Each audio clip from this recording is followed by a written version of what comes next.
Bon, t'as vu un peu le nouveau fond? Hisoka, voilà, stylé. Gon, qui est très content d'être là apparemment. Ce moment magnifique entre Sasuke et Itachi. Itachi sous Edo Tensei qui lui dit qu'il l'aimera toujours. Très très très beau. Naruto qui est fan de ramen. Eri qui est en Mère Noël, donc petit jeu de mots, c'est Merry Christmas. Voilà, c'est Camille qui l'a dessiné pour Noël. Un jeu de mots très bien trouvé d'ailleurs.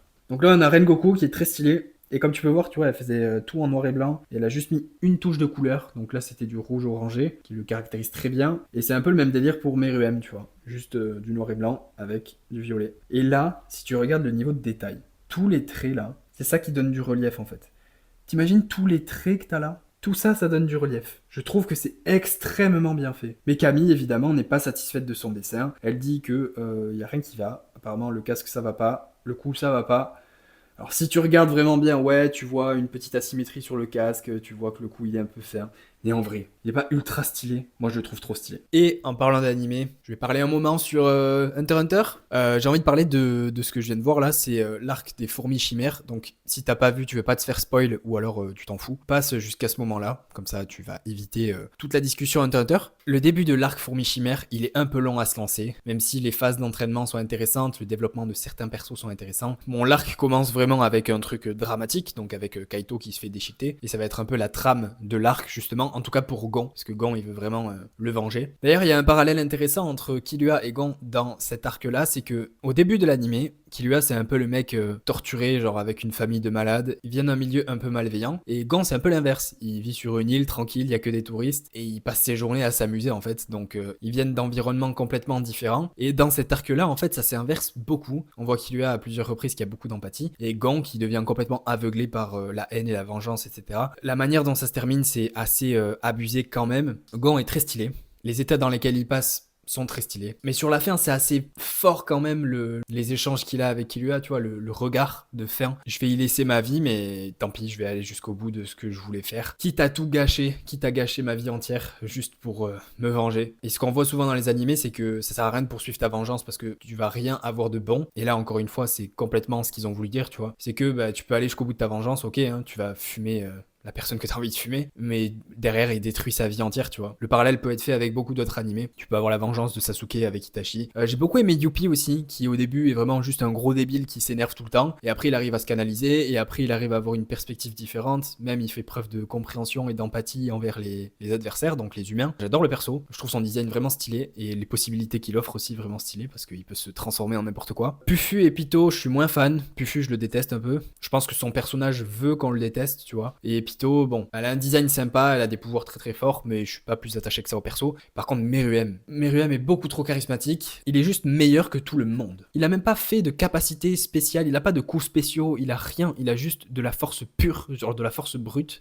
Et tu le vois jamais utiliser une quelconque technique, parce que juste il en a pas besoin. Il est juste trop fort, il est juste meilleur que tout le monde. Et le développement de Meruem, c'est que au début, il sait qu'il est trop fort, il a besoin de respecter personne, donc il respecte personne. Même pas sa mère qui lui a donné vie, tu vois, il en a rien à foutre. Et au fur et à mesure de son développement, il rencontre une personne qui, du coup, lui fait changer d'avis sur la question. Et il se met à beaucoup se préoccuper de cette personne-là. Et cette personne, c'est Komugi. C'est la personne avec qui il joue au Gungi. Et tu vois que c'est juste grâce à cette personne-là, grâce à Komugi, que son développement change complètement. Il devient beaucoup plus empathique, commence à se préoccuper des autres, d'elle en l'occurrence. Et même lui, il comprend pas trop. Et c'est ça que je trouve intéressant, c'est parce que c'est quelqu'un qui a tout physiquement, en termes de pouvoir, etc. Parce qu'il est né avec. Mais du coup, il a rien vécu en termes de relation avec les autres. Le seul truc qu'il a en tête, lui, c'est la hiérarchie de je suis meilleur que toi, je te fume, et puis du coup tu te tais et tu me respectes. Il se combat contre Netero, ça finit comme ça finit, et du coup il perd la mémoire, et donc il revient à cet état de créature sauvage avec son instinct de je veux dominer tout le monde, je veux tuer tout le monde. Ou alors si je le fais, c'est parce que j'en ai envie et personne va m'en empêcher de toute manière. Et après il se souvient, et donc c'est là qu'il reprend vraiment sa part d'humanité, on va dire, avec son empathie, le fait de se préoccuper de quelqu'un, de la santé de quelqu'un, donc de Komugi. Et je trouve ce moment vraiment magnifique, le moment de la fin en fait. Le truc qui m'a vraiment marqué, c'est que le roi soit tout puissant, mais qu'en même temps, il soit si vulnérable face à la mort et qu'à la fin il est en mode Komugi t'es toujours là, est-ce que je peux te tenir la main juste avant de partir. Ce moment là il est exceptionnel parce que on te laisse le temps de ressentir la situation et de ressentir les émotions qui peuvent se passer dans les persos, tu vois, et il en vient même à se dire en fait je suis né pour vivre ce moment là, tu vois. Donc la fin est vraiment magnifique je trouve, et c'est drôle encore une fois parce que là où Killua et Gon ils ont un peu échangé leur rôle, bah là c'est un peu comme si la fourmi chimère, donc le roi, était devenu très très humain dans sa manière d'interagir avec les autres, avec son empathie, avec le fait de souhaiter le bon autour de lui, quand il s'en est rendu compte évidemment, parce qu'au début c'est un enfoiré. Et à côté de ça, t'as les humains qui deviennent des méchants ou des monstres entre guillemets dans leurs actions parce que ils veulent juste tuer cette race-là, parce que c'est une race qui est supérieure à la leur, à la race humaine, et qui est du coup menaçante envers eux-mêmes. La race des fourmis chimères menace d'extinction l'humanité. Et du coup, Netero, tu vois que c'est la pire face des humains. D'abord, il combat en étant fair play, capacité contre capacité, et il voit que ça va pas le faire en fait. Il se fait déchirer d'ailleurs, il se fait arracher un bras et une jambe. Et sa botte secrète, c'est tu sais pas à quel point on est des enfoirés les humains. Et juste, il se fait exploser, tu vois. Et c'est drôle du coup ce paradoxe de t'as une fourmi chimère qui est une monstruosité de base et qui devient très très humain, empathique, qui souhaite aux autres le meilleur, en tout cas à la fin. Et à côté de ça, les humains qui sont considérés comme les gentils, qui agissent de la pire des manières pour vraiment détruire cette nouvelle race qui est menaçante. Donc cet arc-là est exceptionnel, je trouve. C'est vraiment mon préféré de Hunter x Hunter. Quand je regarde des animés, je me souviens de beaucoup de choses. Donc quand l'animé avançait, je me rappelais de tout ça. Mais je me rappelais pas de vraiment la puissance du caractère et des moments. Vraiment, la fin de l'arc est très très émouvante. Je sais pas si t'as aimé, mais en tout cas, moi j'ai adoré. Donc faudra que je vois avec la dessinatrice pour voir si on peut faire des dessins par rapport à Hunter x Hunter. Mais j'ai des idées qui me viennent en tête et qui iraient très très bien sur ce mur, je pense. Donc si t'as pas regardé Hunter x Hunter, parce que, je sais pas, tu t'es dit que ça t'intéressait pas, donne-lui sa chance, vraiment. Et pour parler un peu plus de l'aspect entraînement, là je suis en début de semaine 2, on est mardi, j'ai fait un SBD hier, et je sais pas pourquoi, j'ai des courbatures. C'est pas si fou que ça, ce que j'ai fait à l'entraînement. Un single à 2,15, un x4 à 195, 3x4 à 182,5. Au bench, j'ai fait un 5x3 à 150, et au terre, j'ai fait un x6 à 227, et 3x6 à 207,5.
En soi, j'ai déjà fait ça, donc c'est pas un truc ultra traumatisant, mais ça fait 4-5 jours que je suis un peu enrhumé, et je me demande si c'est pas le fait d'être enrhumé et de peut-être moins bien récupérer la nuit qui fait que j'ai eu des courbatures, parce que là j'ai vraiment des courbatures vénères, genre j'ai des courbatures aux adducteurs, aux érecteurs spinaux, aux quadriceps, le haut du corps j'ai pas grand chose, j'ai toujours ma petite douleur pec-épaule qui est encore là, le bas du corps et le dos, j'ai pas de mauvaise douleur mais j'ai vraiment des courbatures, putain c'est violent. Hein. Donc mon hypothèse c'est le fait d'être un poil malade, parce que là tu vois je vais très bien, hein, je dors bien et tout, mais ça m'arrive d'avoir le nez un peu congestionné, d'avoir le nez qui coule un peu, donc je suis enrhumé en fait tout simplement, et je me demande si juste ça, ça fait pas une différence sur ma récup et le reste, parce qu'il y a vraiment rien d'autre qui est différent, je continue de manger pareil, du coup je dors un poil moins bien à cause de ça, mais si c'est ça, putain, il faut que vraiment ma récup elle soit pixel pour que j'ai pas de courbatures de fou, parce que le dernier bloc je crois pas que j'en avais des courbatures comme ça, donc je suis assez surpris. L'entraînement se passe plutôt bien, j'essaie de continuer sur ce lancer là, ce bloc va être assez difficile quand même au niveau des formats que je me suis mis, de toute manière ça va être le bloc le plus difficile, parce que prochain bloc je baisserai un petit peu les charges de travail sur mes jours secondaires pour pouvoir exprimer ma force sur mes jours primaires, tu vois. Là vraiment chaque entraînement est assez difficile, sur le bas du corps surtout, au niveau du squat et du terre, parce que le bench de manière générale je récupère bien. Là j'ai ma petite douleur pec-épaule, mais j'ai pas de grosses courbatures qui me fatiguent de fou pour le bench, alors que sur le bas du corps, le squat et le terre, je me rappelle que quand je faisais le format que je suis en train de faire, avec plus léger du coup, parce que là j'ai jamais fait ça avec ce genre de charge, j'étais quand même bien fatigué, et là je commence à le sentir, donc là c'est vraiment le dernier bloc sur sur lequel je vais pousser ces formats-là. Si je fais ce que je me suis fixé de base, c'est quand même très solide avec la fatigue dans laquelle je serai. Et j'espère que sur le prochain bloc, du coup, je réussirai à bien exprimer ma force et que ça me permettra d'atteindre un nouveau palier, tu vois. D'habitude, c'est pas une stratégie que je fais, ça, ce que je suis en train de faire là, parce que j'aime pas trop me dire, je vais vraiment pas mal pousser la machine et limite aller chercher mes limites. Mais je pense que j'en avais besoin pour briser des barrières mentales, parce que je pense que j'étais un peu bloqué dans l'idée que je peux pas faire plus que ce que je faisais sur mes jours secondaires. Et donc là, le fait de le faire, le fait de sentir que je suis fatigué, mais que ça continue d'augmenter, ça me permet de me dire, ok, t'es capable de faire plus que ce que tu crois et t'arrives à le tolérer. Alors certes, c'est difficile, il faut que les variables autour soient vraiment en place pour que je récupère et tout, mais c'est faisable. Je pense que ça va me permettre de prendre confiance là-dessus pour la suite. Donc j'espère quand même que je vais terminer le bloc correctement. En tout cas, je vais mettre toutes les chances de mon côté, tu vois. Ça veut dire quoi, toutes les chances de mon côté? C'est bien manger, bien dormir, que je reprenne les étirements un peu sérieusement, parce que le dernier bloc, j'ai pas été aussi sérieux que ça. Je faisais pas mal d'étirements qui m'ont permis de plus avoir de douleurs au dos. Et là, maintenant que les douleurs se sont bien stabilisées, j'ai un peu lâché l'affaire. Donc quand je dis étirement, je fais pas du yoga, c'est pas des étirements très passifs pendant de longues minutes, etc. C'est vraiment des étirements un peu dynamiques pendant 10 minutes, tu vois. Mais rien que faire ça, ça peut faire une grosse différence, donc il faut que je les réintègre. Donc voilà, j'espère que je vais être capable de faire ce que je me suis mis. Dis-moi dans les commentaires ce que t'as pensé d'Hunter x Hunter, et dis-moi si tu veux que je fasse des retours comme ça, si jamais je regarde un animé, il y a un truc qui me passe par la tête, parce que c'est quelque chose des fois dont j'ai envie de parler spontanément, tu vois. Et si ça intéresse des gens, ça peut être intéressant de continuer. Voilà, c'est tout pour moi. J'espère que t'auras aimé. Si t'as aimé, mets un j'aime, commente pour me dire ce que t'en as pensé. Je te dis à la prochaine. Reste positif. Peace.